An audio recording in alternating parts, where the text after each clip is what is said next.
Hello and welcome to a rainy day of Rainbow ASMR. Today I'm going to be reading Grimm's Fairy Tales, Cinderella.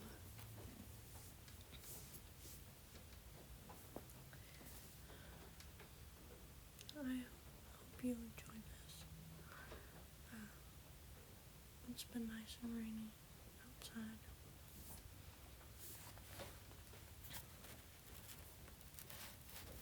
It's kind of trickling now.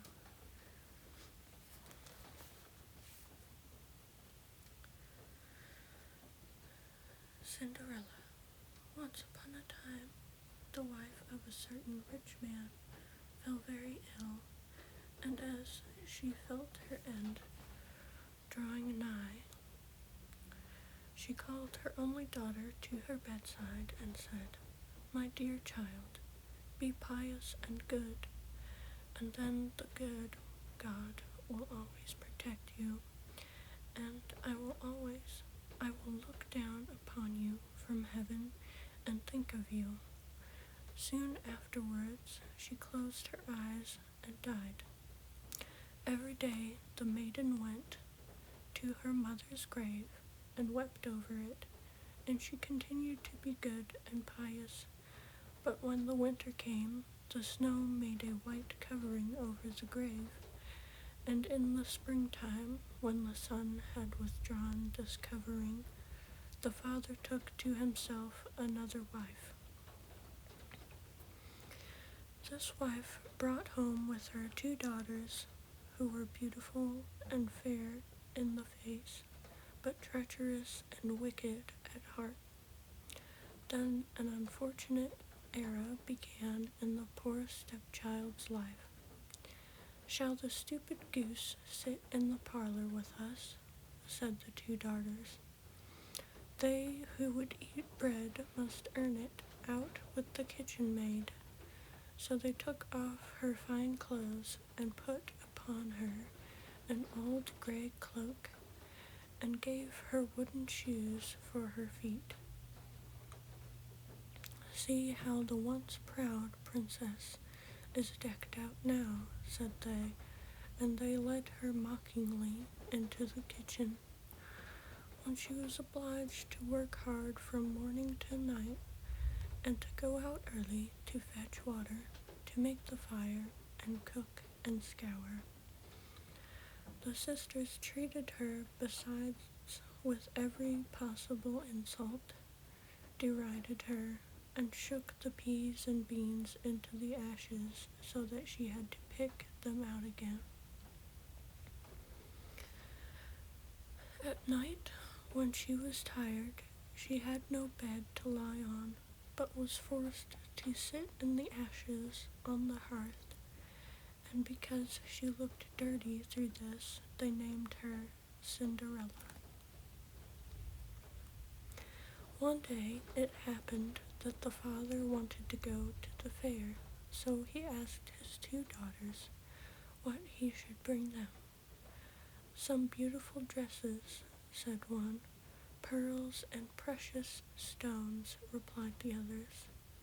"But you, Cinderella," said he, "what will you have?" "The first bow, father, that knocks against your hat on your way homewards. Break it off for me," she replied. So he brought the fine dresses and the pearls and the precious stones for his 2 stepdaughters, and on his return, as he rode through a green thicket, a hazel bough touched his hat, with which he broke off and took with him. As soon as he got home, he gave his stepdaughters what they had wished for, and to Cinderella he gave the hazel branch. She thanked him very much, and going to her mother's grave, she planted the branch on it, and wept so long that her tears fell and watered it, so that it grew and became a beautiful tree. Thrice a day Cinderella went beneath it to weep and pray, and each time a little white bird flew on the tree, and if she wished aloud, then the little bird threw down to her whatever she wished for. After a time it fell out that the king appointed a festival which was to last 3 days, and to which all the beautiful maidens in the country were invited, from whom his son was to choose a bride.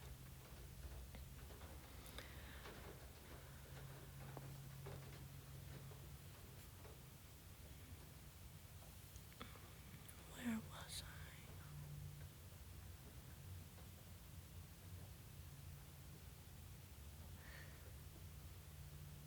When the 2 stepdaughters heard that they might also appear, they were very glad, and calling Cinderella, they said, "Comb our hair, brush our shoes, and fasten our buckles, for we are going to the festival at the king's palace." Cinderella obeyed, crying, because she wished to go with them to the dance, so she asked her stepmother whether she would allow her. There's a picture.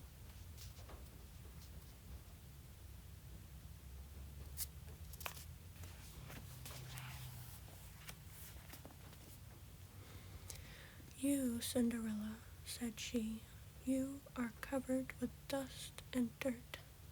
Will you go to the festival? You have no clothes or shoes, and how can you dance?" But as she urged her request, the mother said at last, "I have now shaken into the ashes a tub full of beans. If you have picked them up again in 2 hours, you shall go." Then the maiden left the room and went out at the back door into the garden and called out, "You tame pigeons and doves and all you birds of heaven, come and help me to gather the good into the tub, and the bad ones you may eat." Presently, in at the kitchen window came 2 white pigeons, and after them the doves, and soon all the birds under heaven flew chirping and down upon the ashes. Then they began pick, pick, pick, pick, and gathered all the good seeds into the tub, and scarcely an hour had passed when all was completed, and the birds flew away again. Then the maiden took the tub to the stepmother, rejoicing at the thought that she might now go to the festival. But the stepmother said, "No, Cinderella, you have no clothes and cannot dance. You will only be laughed at." As she began to cry, the stepmother said, "If you can pick up quite clean 2 tubs of beans, which I throw amongst the ashes in 1 hour, you shall accompany them." And she thought to herself, "She will never manage it." As soon as the 2 tubs had been shot into the ashes, Cinderella went out at the back door into the garden and called out as before, "You tame pigeons and doves, and all you birds under heaven, come and help me to gather the good ones into the tubs, and the bad ones you may eat." Presently, in at the kitchen window came 2 white pigeons, and after them the doves, and soon all the birds under heaven flew chirping in and down upon the ashes. Then they began pick, pick, pick, and gathered all the good seeds into the tubs, and scarcely had half an hour passed before all was picked up, and off they flew again.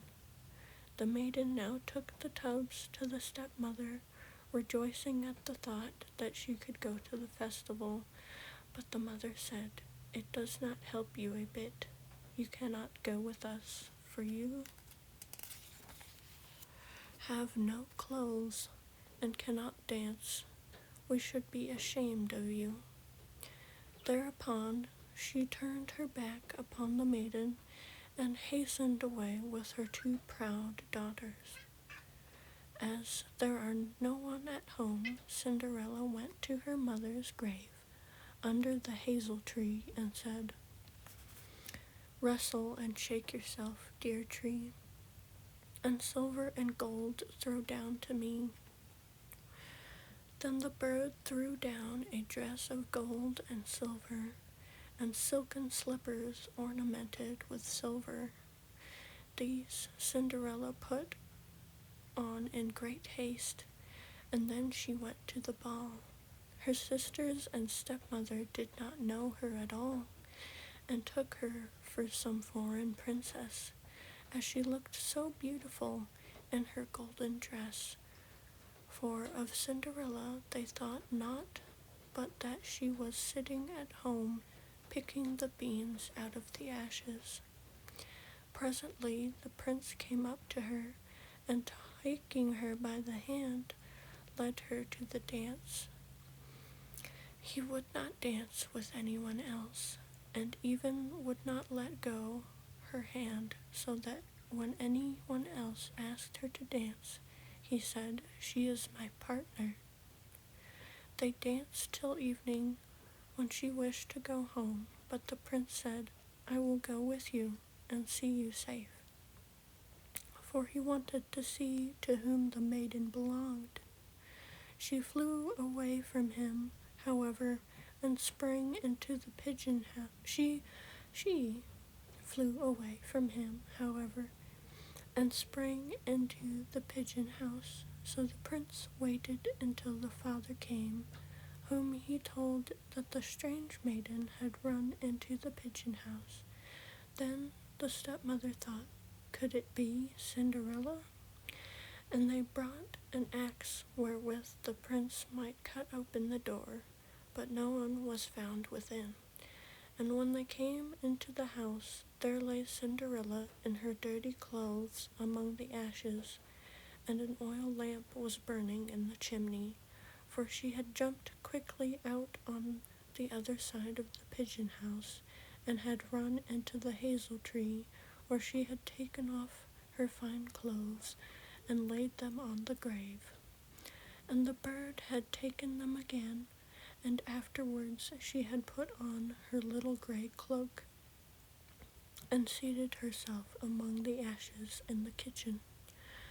The next day, when the festival was renewed, and her stepmother and her sisters had set out again, Cinderella went to the hazel tree and sang as before, "Rustle and shake yourself, dear tree, and silver and gold throw down to me."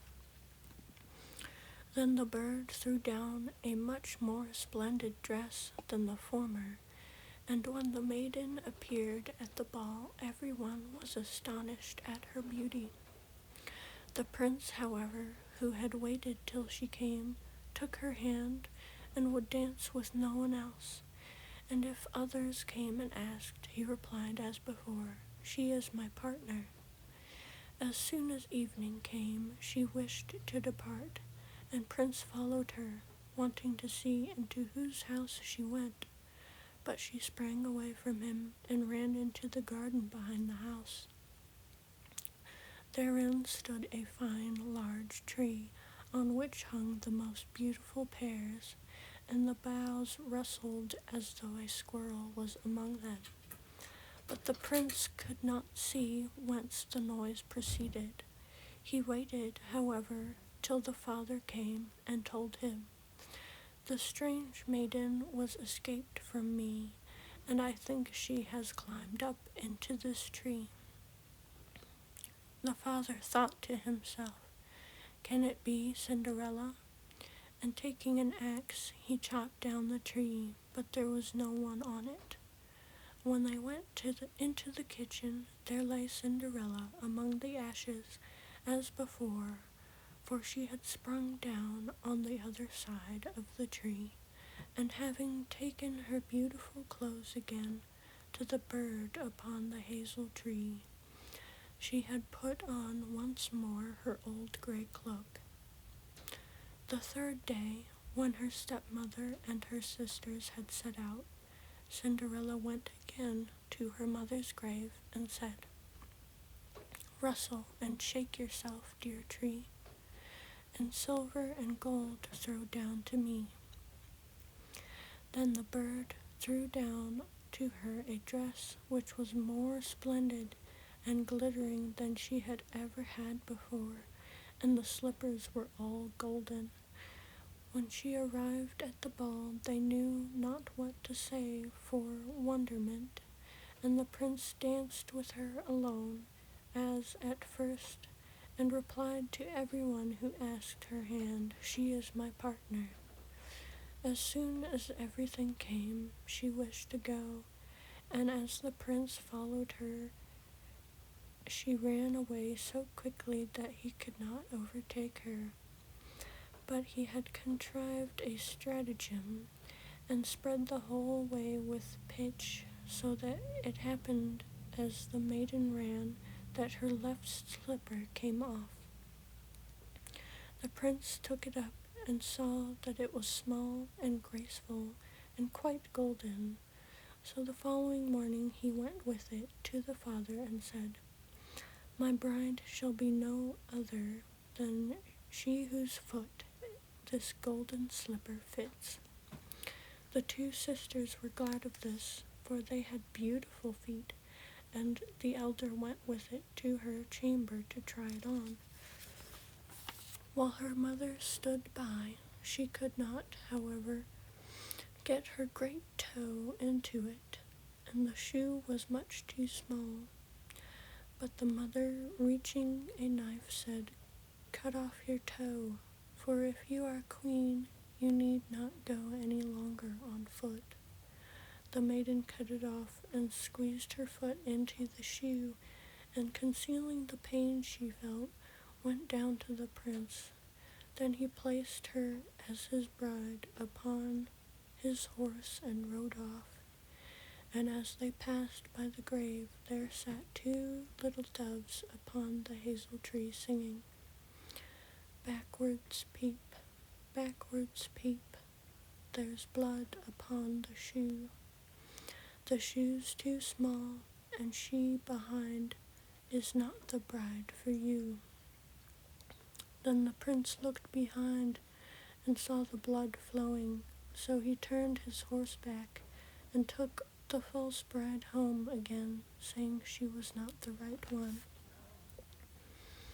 Then the other sister must needs fit on the shoe, so she went to her chamber and got her toes nicely into the shoe, but the heel was too large. The mother, reaching a knife, said, "Cut a piece off your heel, for when you become queen, you need not go any longer on foot." She cut a piece off her heel, squeezed her foot into the shoe, and concealing the pain she felt, went down to the prince. Then he put her upon his horse as his bride and rode off, and as they passed the hazel tree, there sat two little doves who sang, "Backwards peep, backwards peep, there's blood upon the shoe. The shoe's too small, and she behind is not the bride for you." Then he looked behind and saw the blood trickling from her shoe, and that the stocking was dyed quite red. So he turned his horse back and took the false bride home again, saying, Neither is this one the right maiden. Have you no other daughter?" "No," replied the father, "except a little Cinderella, daughter of my deceased wife, who cannot possibly be the bride."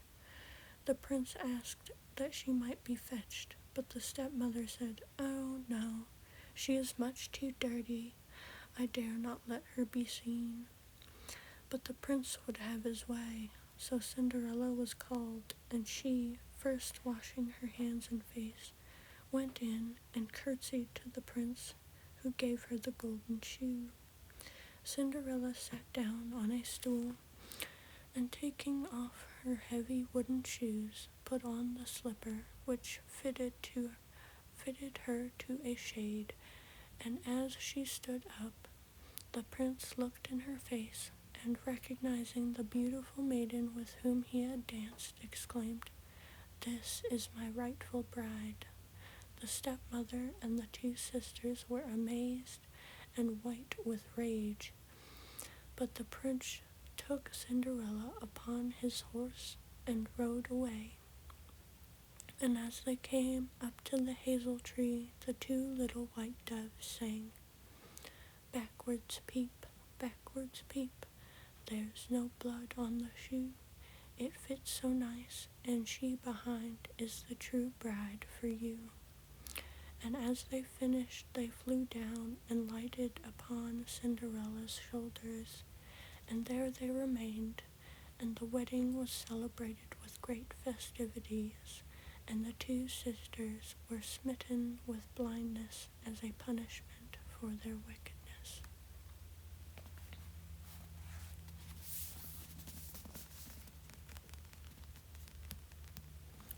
I hope you enjoyed the story and my reading.